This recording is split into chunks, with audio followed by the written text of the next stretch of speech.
Hello, and welcome to today's webinar titled Integrated Tactical Planning versus Sales and Operations Execution, Similarities and Differences to Consider for Managing Near-Term Business Changes.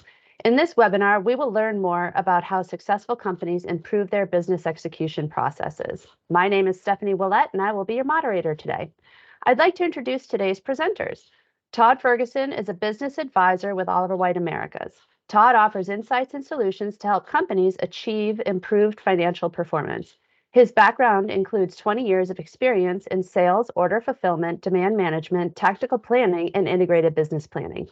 Todd is also a co-author of the book titled Integrated Tactical Planning, Respond to Change, Increase Competitiveness, and Reduce Costs. Also joining us is Wilson Stefano Jr., who is also a business advisor with Oliver White Americas. Stefano supports organizations in Brazil and Latin America in the assessment, implementation, and continuous improvement of their integrated business management processes. Stefano has over 40 years of experience in the manufacturing industry. He has coached and managed teams during their journey to business excellence and the development and execution of the plans to achieve Class A business excellence. Thank you both for being here today. And now I'd like to turn the webinar over to Stefano, who will take us through the agenda for today. Okay, thanks so much, Stephanie. Toddy, it's a pleasure to be here and discuss a little bit about the ITP, S&OE, Sales and Operations Execution. So the agenda will be, we are going through the modeling the business, the aggregate and detail planning.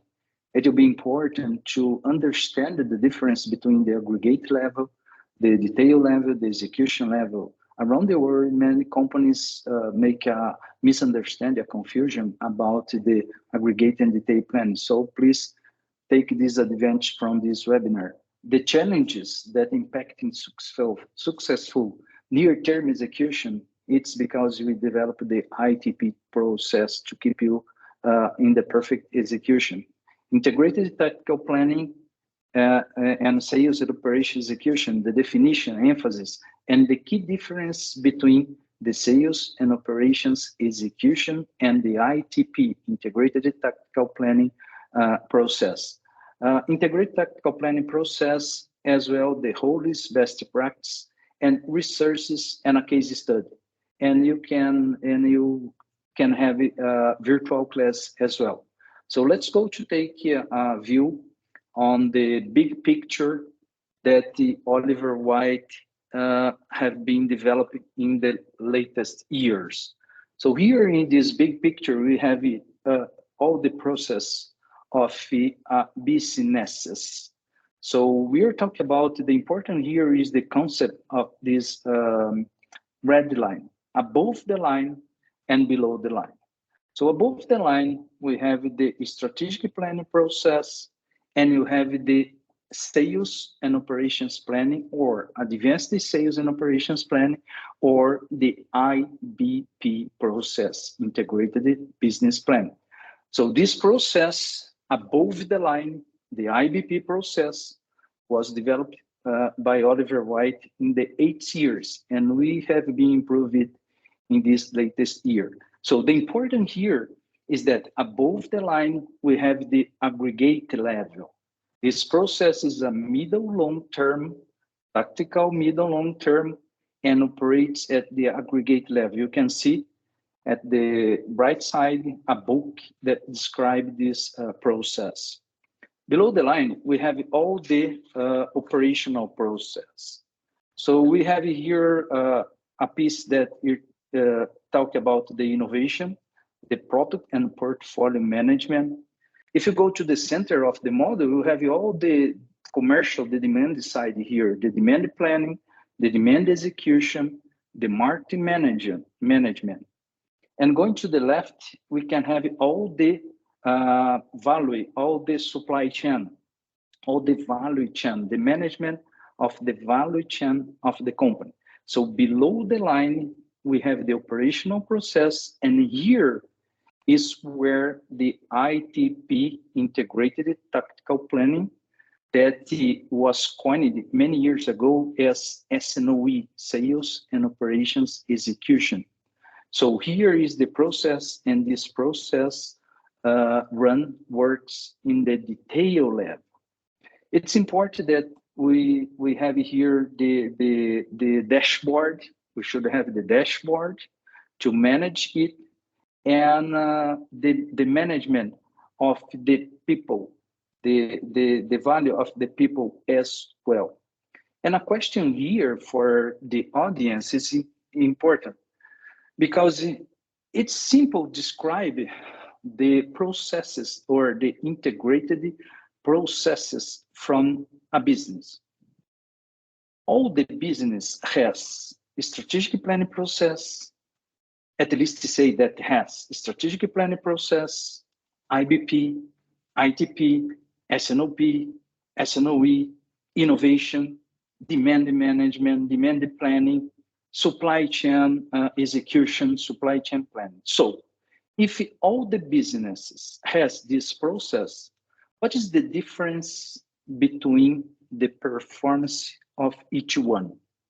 There is just one difference. The maturity of each process is inside of these businesses. So for us from Oliver White, we develop a checklist with best practice. And for each process of the company, we have a milestone that can drive the company to improve the maturity of this process. Included, my colleague Todd will talk a little bit about the milestone of the ITP. So using that, you can drive the company to sustainable, high performance and profitability. So this is the big picture and the support from the checklist from Oliver White. So now, my colleague Todd, I will turn it over to Todd, my colleague, and Todd will talk a little bit more about the integration between the aggregate level, the detail level, and the execution level. Todd? Great. Thanks, Stefano. So what I'll do now is just talk a little bit more to your point around what we call different planning levels. And we'll use the concept of time when we think about planning and relate that back to execution. So as the title of this slide indicates, from an Oliver White perspective in terms of best practices on the left, some of the considerations as you and your organizations are considering what may be near-term changes versus more strategic. Under considerations, we've listed these as strategic objectives. So consider the North Star of the organization. On the far right, those may be denoted not in days or weeks or months, but really years. And so year 3, year 4, year 5 plus, for example, are where the strategic development initiatives, resources assigned to guide and steer the organization towards that North Star are developed and also monitored. And that is going to be mid to long-term planning. Under sizing the business, if we follow that row all the way across, you'll see what we call integrated business planning. And at the very top in green is what we call open horizon. This is denoting costs of change. So change from a planning or an execution perspective is expected, but the way to deal with changes may depend upon the time frame which you're in. So the open horizon would say that in an integrated business planning world, like Stefano had mentioned, changes are expected, but the relative costs may not be as extreme as they would be more towards what we call the trading or the firm zone as we get closer to execution. And so integrated business planning is about sizing the business, connecting to strategy, and operationalizing that strategy denoted in months, not years, in this case, or weeks or hours. The focus of our discussion today, integrated tactical planning, is that level between what we call integrated business planning, expressed in months, and the assumptions from the integrated business planning process, into what we call more shop floor or execution type of activities in weeks. And we use the concept of cumulative lead time, manufacturing time, procurement or purchasing time, really to say that as we think about beyond the planning horizon into execution, plans have been laid. There have been costs now associated with changes expected, but understanding those costs, the decisions needed to get back onto the IBP plan is part of the integrated tactical planning process. And at the very last bucket here under demand lead time or supply scheduling, again, these activities in terms of execution are linked to integrated tactical planning to manage exceptions, to drive execution. But we don't go, for example, in terms of best practices, all the way from the top of the penthouse of the condominium to the floor, the lobby, in one shot. There's got to be a method to manage change throughout the entire horizon. And so this graphic is designed to say that time as decision points are important, not just to define, but to monitor. And there's different processes over that horizon to manage change. So let's talk a little bit more about some of these linkages and integration points. One of the common questions that we get when we work with clients in integrated business planning is, what are some kinds of information that we should be part of IBP versus ITP? Or even more specifically, we don't have a tactical planning process. And therefore, a lot of the changes that we're thinking about in the next month, the next 13 weeks are actually managed in the IBP process. There is a misnomer I found as well, that where IBP plans, for example, at that level are actually cascaded down to the integrated tactical planning level over the next 13 weeks. But there's lack of, I really think, understanding or appreciation that there's also insights generated in the next 13 weeks from consumers, for example, markets, from suppliers, in terms of changes in assumptions that are also directionally important that move left to right. And so what this graphic is designed to reinforce is, now that we've actually taken a stab at defining what we call time periods, the open horizon, changes are expected, but the cost of change is relatively small. The trading horizon, where there may not be, for example, product available in that particular package or size, but there may be like substitutes available. There are trading options because we're getting closer to execution. And even firm, where the costs of change, again, firm, not frozen, say that we may make change, but we need to understand that cost. There may be changes in that period or insights gained that could actually influence the integrated business planning process and the mid to long-term planning. And so in this example here, what we found as an example under the demand umbrella, in the integrated tactical planning environment, through the course of a tactical weekly meeting at the very minimum, there may be an unplanned large customer order to ship in 5 weeks. That is not something typically identified in IBP process because of the time frame, unless you're running an IBP process where you've got very, very fast cycle times. But fulfilling it may lead to other customer shortages. And so that decision in the ITP environment could be just that. Do we not just take the order, but at what cost? The integrated business planning integration point, which is really valuable, is how might that actual change our thinking around future assumptions? And in the demand plan, in the subsequent demand review, do we need to make more changes, different changes? So this idea of assumption-based planning that cascades from integrated business planning to the tactical window, but then also back to IBP is extremely important. And it's also what I would say is somewhat differentiating from truly a supply-centric, or perhaps more just a method to say, do we actually have the supply available? We're talking about integrated portfolio, demand, supply functions. And so this is just an example on the demand side, but you can likely think of some other examples in terms of change in assumptions during COVID, suppliers, quality. A lot of different things happened from an IBP perspective that had to be managed in the tactical planning. And then the question is, would they continue to occur as we size the business? And so that was a linkage back to IBP if we think about some examples of ITP and integration. So what are some challenges that organizations deal with in terms of near-term execution? I put together this graphic here, a simple graphic with the idea of change. And I haven't denoted that in terms of dollars or pounds or kilograms or rail cars, depending upon the business, but just change if you hold with me. Change is expected. We talked about the tactical planning process as a method to deal with change already, but really change has more of an impact depending upon where you are in this horizon. So again, managing change is part of the tactical planning process. And in this example here, from one client's perspective, they were dealing with a lot of change, and that was strictly in the manufacturing lead time. There was changes, 9 months out, but in the next 4 weeks, for example, 6 weeks, this organization said, we feel a lot of the pain, and our current as is state really impacts our manufacturing capability and really falls in the scheduling and supply organization. As we get more in terms of the cumulative lead time, which is the manufacturing plus purchasing, that tends to kind of work itself out. What we would say is that in terms of desired to be state, there's still a change expected, but by broadening and linking the two processes, integrated tactical planning and integrated business planning, much of this change to be expected can be managed, but there are different processes for doing that. When I think of firefighting, and when we go into organizations, some thoughts of what we're seeing, and also maybe some even recommendations about how to manage this. One of the insights that I will share with you is that organizations, when they think of firefighting, going back to that current as is state, may be the result of responding to variation versus abnormalities. I find that the discussion, it's not a cerebral discussion, but it is an important distinction, and it should require definition, is what is natural variation, forecast accuracy, supply chain, master schedule attainment, versus just true significant changes. Because defining the difference can be very, very important in terms of what you want to tackle, how you set up your supply chain, how you meet your customer, as an example. So not every single change, in the case of variation, our opinion, may need to be solved. There could be tactics and strategies you already have in place.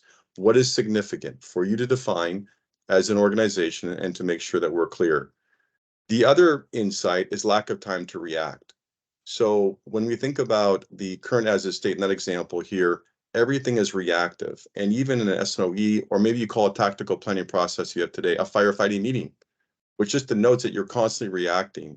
The idea of time fences, 13 weeks, and we'll have a definition for you in just a moment, a formal definition, but we would say at a minimum, this cumulative lead time could go out 13 weeks or even longer, depending upon your business, but there should be time fences. Not every change every single week should actually necessitate the same amount of effort, the same amount of cost. So let's define those and say what actually could be the escalation points. What are the authorization points for managing change? Poorly documented planning assumptions. This is a biggie.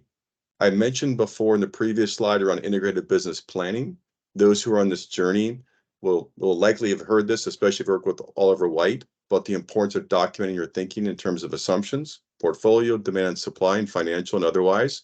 The tactical planning process really leverages that thinking because we're responding now to changes in assumptions. It's not reforecasting. And as I've worked with organizations and companies, great software, demand sensing, and a lot of really smart individuals and companies out there trying to understand the variation, we keep coming back to, from an Oliver White perspective, the importance of understanding where do we start, because that's going to be the baseline to manage change. That in combination with defining what's a significant event is really, really critical, in our opinion, to understanding what's the problems we're trying to solve for, and also getting to the root cause.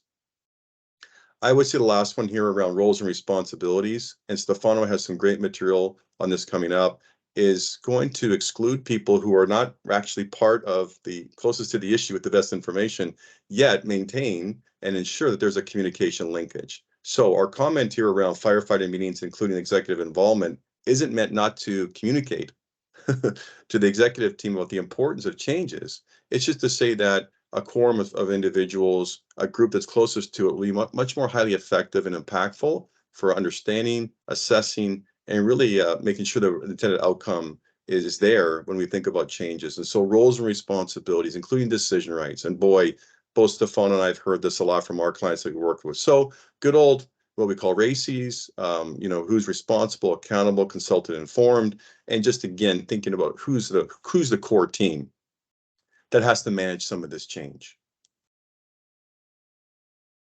Just some definitions here, and I pulled these together from different sources.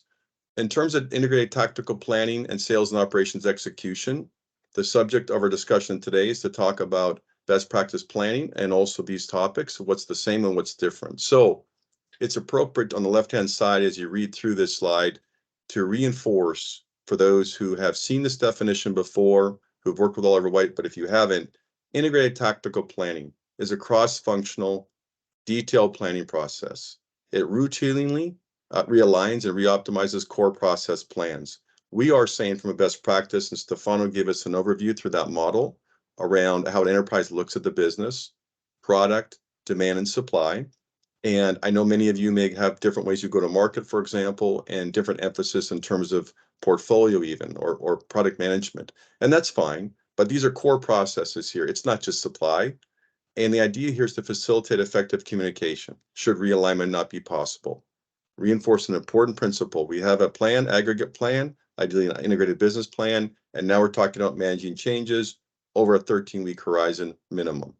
We're talking about changes and escalations of decisions. And the last paragraph here, we want to make sure we have alignment to ensure execution of the previously agreed plan. So these two processes are merging together to provide credibility, to provide stability for the organization, but they are two different processes with two different levels of detail. On the left-hand side, we are much more, for example, make the stock environment at a SKU level, stock keeping unit, versus an aggregate business planning, what we call families, product codes and categories, depend upon your industry. But when done well, this process enables senior management to focus on that 4 to 24 month horizon. Okay. And on the sales and operations execution, a couple of sources here just to consider. There is a weekly cyclical multi-step process. There are sub-processes or steps running in parallel with an underlying financial alignment process. So this is one definition of sales and operations execution. In this case here, they talk about a merchandising review. So this may be more specific to a certain types of industries, fast-moving goods, for example, demand review, and inventory plan and gap reconciliation, and an executive S&O meeting. Okay, so there are different elements here in terms of meetings. And then the other example I just want to share with you from another perspective is sales and operations execution, commonly referred to as S&OE, is a comprehensive suite of integrated solutions that are designed to create a true digital twin and order level planning at various levels of detail.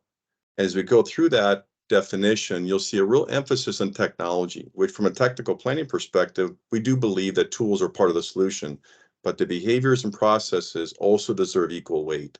And so just to kind of, a little bit about tactical planning from an Oliver White perspective, and what are some other definitions of S&OE. There may be other definitions of sales and operations execution.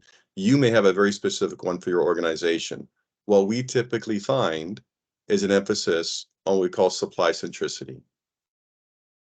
So the ITP and S&OE emphasis from our perspective and what we've gathered, in terms of the emphasis under product lifestyle integration and project execution, we find very little emphasis as we examine S&OE processes or the true definition of sales and operation execution.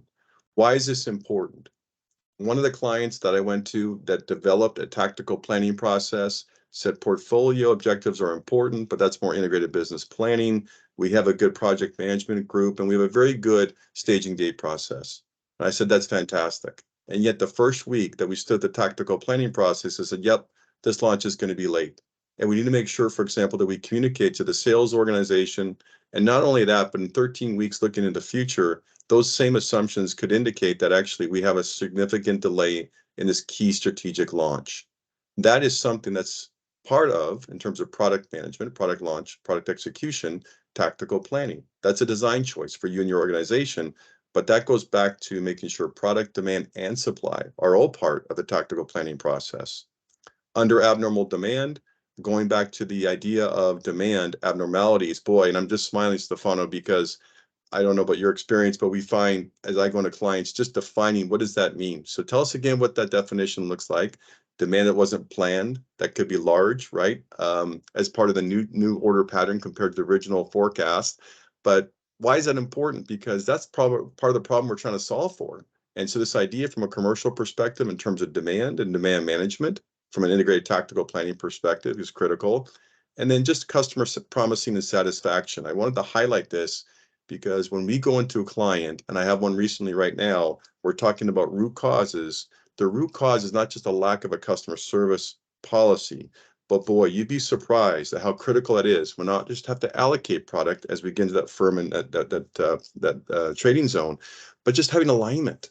And that's a dynamic policy. And so promising and satisfaction, if it's first in, first out, okay, great. And if SAP can do it, that's great. And if there's no problems, but the amount of sales order changes and aligning to the organization's documented policies and procedures, yeah, that's important. And that should be part of a good tactical planning process, because we want to smooth out this to actually more change that can be managed. And so this is going from reactive to being proactive. On the capacity planning, execution, and supplier delivery performance and manufacturing, just to share with you, very similar type of activities that you'd expect from a tactical planning perspective and S&OE, which is fantastic. And on the right-hand side, not to go through each one of these 10 key components, but just to share with you that there are some highlighted areas here under time fences, exceptions, going back to this idea of change, weekly planning, not daily, hourly, but a weekly cadence, focus, key roles, really good data. Some of this prerequisite dependency is going to be make sure that we have the right master data and data set up to drive the right decisions. So, and again, and so forth and so on around metrics and anchor to the IBP plan. So just a little bit about some of the emphasis that we've seen in our roles and what's out there. And again, just to compare and contrast as we think about what might be impactful for you to consider if you're in a sales and operations execution type of process today and what the opportunities might actually be. And before I turn over to Stefano, what I'd like to do is just take you through a few of these areas. There's a lot of information on this slide, but as we think about leaving this with you, for those who are interested in perhaps, listen, we do some of these things today that you're talking about integrated tactical planning. What have you found around some of the big rocks or big buckets that you could share with us? And the very top, these are design elements, and it's a really good call out as I think about that in terms of you have a process today that may not require fundamental redesign of everything, but there could be some areas here and pockets you're interested in. So what do those look like that could be gaps between tactical planning and sales and operations execution? So on the left-hand side, we have a legend. As we think about scope, decision rights, integration, and change management as our headers, the lightly colored shaded blue or a mix of light and dark shaded blue, partially in sales and operations execution, just to call out that there's elements that we do find in S&OE processes, but not always consistently. In the yellow, some significant gaps or areas of emphasis we want to share with you from our perspective, normally missing. Doesn't mean every S&OE process, and there could be a hybrid. But if we go back to those definitions again, that's some of the areas that we think could be opportunities, and then normally present in sales and operations execution. And so agreeing on the time fence, I just want to highlight that one. Organizations, if they say, yeah, basically our manufacturing lead time is 4 weeks, our purchasing time is, again, going up to 13 weeks. So that's our cumulative lead time, and that's documented, that's great. And if that's actually in a policy that exists so people understand and can manage the cost of change, that is fantastic. That's not usually what we find. We find, for example, organizations that have very competent master schedulers. We have people involved in sales and there's meetings, but the understanding, for example, the impact of change, and not just for one product, one size fits all, but across different product lines could be an opportunity. So agreeing on the time fences, defining those, making sure that's updated as dynamic is an important element to running a good tactical planning process and good execution. And on the portfolio side, you'll see a few things. One is scope, what I call integration with staging, gate and master data. There may be launches, for example, they're managed very well. You don't need to actually have a weekly tactical meeting just to talk about new product launches. But if there is disagreement, if there's confusion around, for example, strategic initiatives that may just be brought new to the organization in terms of launches, or guess what? Life cycle management, where there's an agreement to rid the portfolio of certain items. If that's not occurring, or if that's 10 meetings long, or if it's delayed months after month and not actually getting fleshed out in integrated business planning, that could also be something that's very important to bring forward in terms of portfolio. So the scope of what the kind of information you'd like to see, the staging gate process where there's delays combined with metrics, and even master data, SKU setup. Boy, that could be a big deal, making sure that we actually have confident, credible plans. And this concept, again, I mentioned of abnormal demand. We're managing changes, defining that. And so I would just say, as an output today, just consider if you're close to a tactical type execution process, or if you live in the weeds today in your roles, it could be agreeing on time fences, abnormal demand, just thinking about portfolio changes. As maybe 2 or 3 things you could walk out of this webinar today with that could be acted upon or follow up with us on. So that's really what I want to share with you in terms of some of the areas of emphasis. There's a lot more here. I'd like to turn over to Stefano right now. Okay, Tony, thanks so much. I appreciate it. If you stay here, you speak all the day because it's incredible. And I'd like to reinforce that you, my colleague, is one of the authors of the book ITP, so congrats for that. Well, as Todd explained for us, this is an active and ongoing process that culminates in the weekly ITP process. The important concept to stress is that the quorum is the team of people or group of people, depends on the company, responsible for proactively identifying potential change to plan and rebalancing back to the integrated business plan, because the ITP is driven by the IBP. So this is what this process is trying to do. And typically, the weekly meetings have from 2 to 12 to 13, as Todd said, week focus. So this is open weekly buckets, and the next 12, 13 weeks is the focus of the ITP process. So the weekly ITP planning process should be this quorum of people accountable for picking up changes to core plan. And as Todd explained, many companies don't have the quorum, the correct quorum, all the people, all these integrated processes from the IBP to the ITP to execute that. So typically, many companies has so much or many opportunities to move forward with the ITP process. So assess change, it's important, because when you ask for the company, are you assess a change to your plan? Yes, but what is the impact, cost, and alignment to the IBP plan? And the alignment with all the functions impacted to the company. So typically, it's not possible because we don't have all the integration correctly, all the team correctly, and all the people that should take decision or escalate to the team. So it's another key point inside here of the ITP planning process. So manage in a cross-functional environment is important. I will talk a little bit more about the key roles in this ITP process, but it's important that all functions, including product and portfolio, financial, typically the process around the world is just supply and sales, just balance supply and demand plan. It's not the ITP process, it's not the S&OE process. It's more than it. It's a process that you take the IBP plan and execute the IBP plan. And if not possible to execute the IBP plan into the ITP plan, what you need to do to rebalance and what's the alternatives, and if there is any issue to escalate the executive team to this process. So this is a structured, integrated process to manage the short term, as Todd was talking about. Clear decision make and escalation criteria. This is important. Who wants to make the change? Typically, we need to understand who we're trying to make the change. So what is the policy? What is the structure inside of the company to understand who wants to make this change? Time of the change. The first comment from Todd was time fence.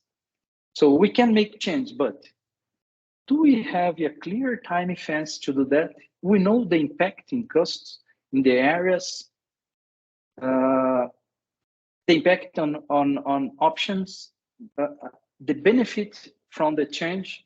So typically the company are not able to understand that in an integrated, collegiate, cross-functional environment. And the final, the sign-off. So capture number using knowledge, as Todd said, it's important to have a very nice data quality and using the system to support this process. So in the right side of this slide is just an example of daily, weekly review process, and as well a weekly ITP process and meetings. So here just for you guys to understand a little bit more that. So going to the next one is an example of SIPOC. It's very common process when you try to understand the process or redesign or design a process.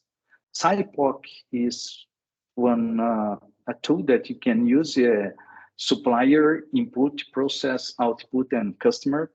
So here is just an example how this process can go through the weekly. So the step one typically and just an example, you should customize for your organization. But remember, this is a weekly process. So we need to run the process during the week. We need to have all the information from product financial, customer service, demand management, all the supply chain, and typically go through these 7 steps and go to the step 1, for example, product project update. And we need to understand what's going on, as Todd explained, the innovation. We are introducing innovation. If you are introducing innovation, we need to understand what's going on. You need to be together with this team. Change in the demand plan. Here is change request forecast update. So forecast update or demand plan update. If you have a demand plan, if you have a process to support the demand plan, we have sales and marketing activities to execute the demand plan. So you should here understand it. Create the package, and step 2, make the ITP meeting. Take a decision, if any decision to escalate, and go on. This is very, very fast and typically a SIPOC to understand who is involved in that and what you should do in a weekly basis. The next one is related to the core team or the quorum that should be inside of this process. Here you can see we have the rules and tolerance and financial. Financial should be involved on that, because when we are talking about to change any plan in the short term, if you change any plan in the short term, you have no flexibility and you have high cost. I repeat that. Into the short term, if you change any plan, you have no flexibility and you have high cost. So this process will save so much money for the company if you have looking for the next 12, 13, or 14 weeks and understand what is going on with that. So typically here is the key roles and customer service, obviously with order entry. So we should have these people here inside, they understand what's going on. And if you have the demand plan, you have the orders, we are executing the demand plan. We need to understand what's going on. The demand manager, the execution manager is another key role here that will be together and will be managing and be in contact with the sales force to execute the plan that you decide in the IBP. So ITP is here just to execute the IBP plan. Product and project manager, as Todd and my comment, if you have innovation, if you are introducing a new product or a package or anyone, we should have these guys here and this team to move on and supply the value chain or the integrated supply chain management. So here is the guys, and here with all this team, we can understand what's going on, the change, the impact, and heat planning with the cost effective to move on with that. So this is typically, and depends on the company.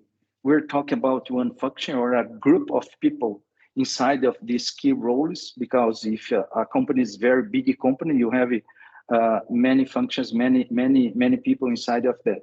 But this is typically the quorum and the cross-function team that should be inside of this ITP process. If we're talking about the ITP process and going to the next one, we should have the dashboard. And here, my comment, if you are looking at the right side of the slide, and we should not use perform measurement as this figure. Perform measurement should be a dashboard, as an airplane.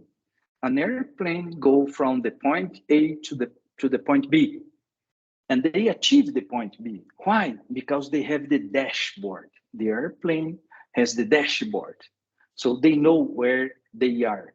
They know if they are advancing, if you have change, if you have some problem, they need to have some deviation or what is he planning. So they are running in a real time all this stuff. So dashboard should be this kind of tool to the company to understand it, to go from the point A to the point B. That is the strategy. So performance should be understood as a continuous improvement culture. We should use the KPIs to understand what's going on and make a kind of the continuous improvement culture. And just measure, report, and a kind of PDCA, plan, do, check, action, continuous improvement. So at the left side, just an example is a very, very small example of KPIs. We have all the Class A KPIs. We have KPIs for innovation. We have KPIs for the demand, for all the supply chain, financial, considering the total business. So there is amount of indicators. However, we should understand the balance between these indicators and use the best form. So just some examples, and a number of abnormal demands events. It's incredible because Todd talked about and explained about abnormal demand. Many companies doesn't manage that. So abnormal demand can get all the inventory from the company, and when the normal demand comes with the order, the company doesn't have product to deliver to the principal client. So it's incredible. There is some interesting stuff here, but just a summary and example. These KPIs here, I'm sure that each company has one, and we have it, the Class A as well. So this is the ITP process, and I would like now to turn it over to Todd, and thanks so much. Thanks, Stefano. We have a few slides, 2 slides, just to close out the conversation today. And just to let you know that if you are on a journey, which is, I'm assuming either you're interested in the subject you've just heard of the subject of tactical planning or S&OE, or you may actually be involved in implementing or refining your S&OE process. We do have some free resources available. On the left-hand side is an extract of data from a scorecard survey that you can go onto our website for free and just actually assess where you are. And so there's no other commitment than that. And in this example here, what we've been able to do by working with hundreds of clients is to bucketize some of the key themes around process, integration, and roles, what Stefano just took us through in terms of performance. And again, knowing that technology is an aid and should be constructed as such and invested as such, data and technology enablement. So when we're talking about process today heavily, but the behaviors and also technology, what is the way that we can be most productive? And can we gain a line of sight to quickly understand the problem that we're trying to solve for and also attack it with the most concerted effort? And so anyhow, the scorecard just reflects an extract of a real client going through some of this by scoring themselves. And then going forth, there might be some improvement opportunities. There may be something where you email us and say, what have you seen? And are we a lot different than our peer group? And so on the left-hand side, a scorecard, free registration on our website. I want to make and underscore just one quick point that Stefano made around what we call Class A. When I was an Oliver White client, such as a Stefano, and Oliver White came to my organization, we had questions. How does what we do today compared to what Oliver White says is the best practice, and even some of our peers?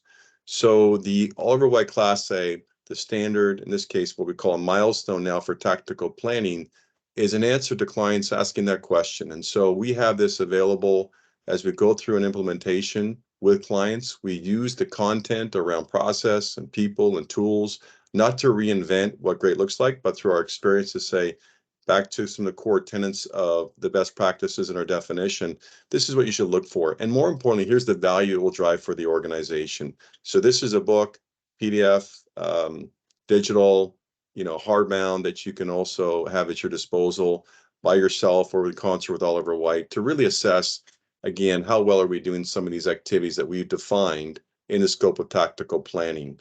And this QR code will also give you the link that I mentioned before to take the short survey, rank your short-term planning, and useful information. So that's something you can use as well.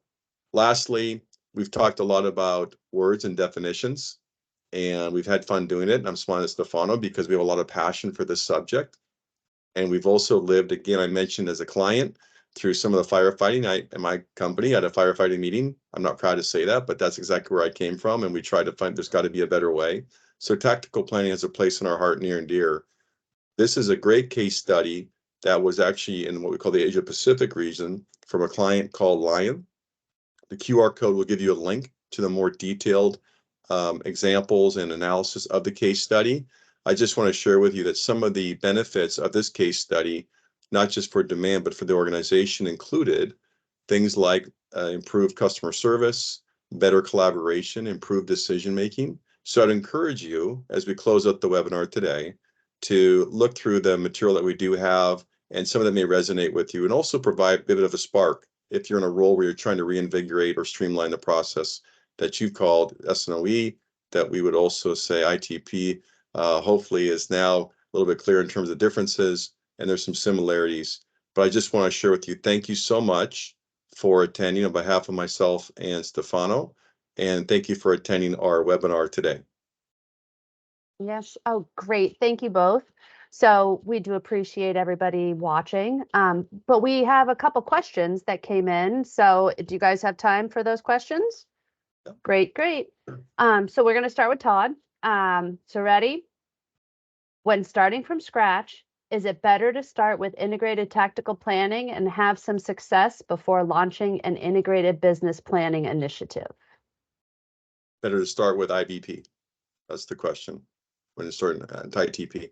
Yeah, I think fair question, and we get that question. I get that question as I work with clients around IBP to the diagnostic, and more often than not, I would say the integrated business planning process is a logical, good place to start for a few different reasons. One is an aggregate plan of some form or fashion should be created because to help with ITP process, because you're managing change to the IBP plan through tactical planning. So said another way, ITP is not just reforecasting, not reinventing, what a plan should look like to deal with in their term. It's really about managing variation and change to what we would call best practice integrated business planning and those assumptions, and trying to align execution to that. Now, there is also the practical reality of, hey, we're an organization that's pretty lean. We have some near-term solid issues this week. We have a cadence of some kind, but it's not all the way to perfect.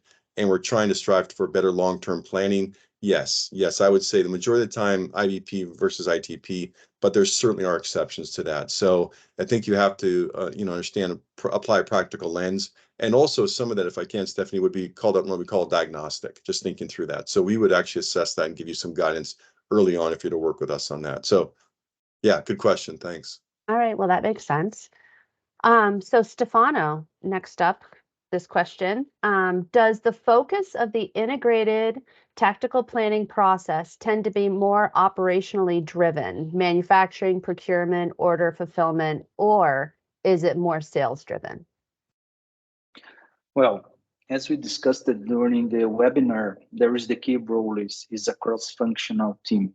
So typically more operationally driven, integrated, including financial as well appropriate commercial side of the business as sales, for example, person who are closest to the customer and who make decisions and are also appropriate informed of other decision issues surfaced into the IBP process. So that's it.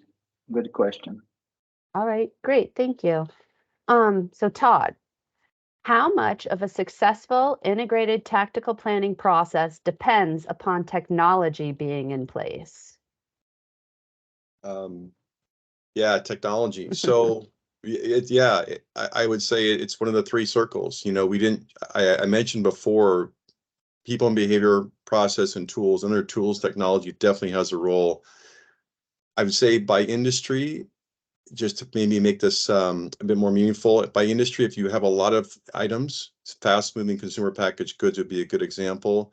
The ability to delineate between what's changed week to week from a monthly aggregate planning process, boy, having technology, a forecast, now we've got real hard orders, for example, and I've set my tolerances is critical. I mean, it just is. It's going to be hard to manage that amount of change in Excel. Clients do it, but probably not the most efficient use of resources. So I think that's where best of breed software, technology, in this case, I'm using ERP, Stephanie, as an example, but there's advanced planning systems and dashboards, boy, that can be super helpful.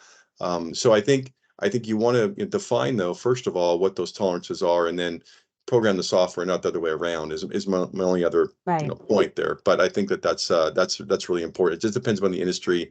And again, I would start in that order, and then you can find the solution that works for you. Yeah. All right, great. Thanks for that advice. So we have time for one last question. So Stefano, how do you link monthly IBP plans with the weekly below the line tactical / execution plan? Or in other words, how do you link integrated business planning with integrated tactical planning? Well, this is a good question. And before I go through that, I'd like to just say that it's incredible because around the world, the people talk about solution technology. As Todd said, solution technology is not the A, people is the A. So if the people doesn't understand the best practice of the process, they are not able to develop the best process and then goes to the solution technology to get the functionality to support it. So typically the system needs to be set up to be able to link the aggregate level IBP to the detail level ITP, or build up to category, brand, family, depending of the structure to go to the aggregate, the detail level. That makes sense to the business.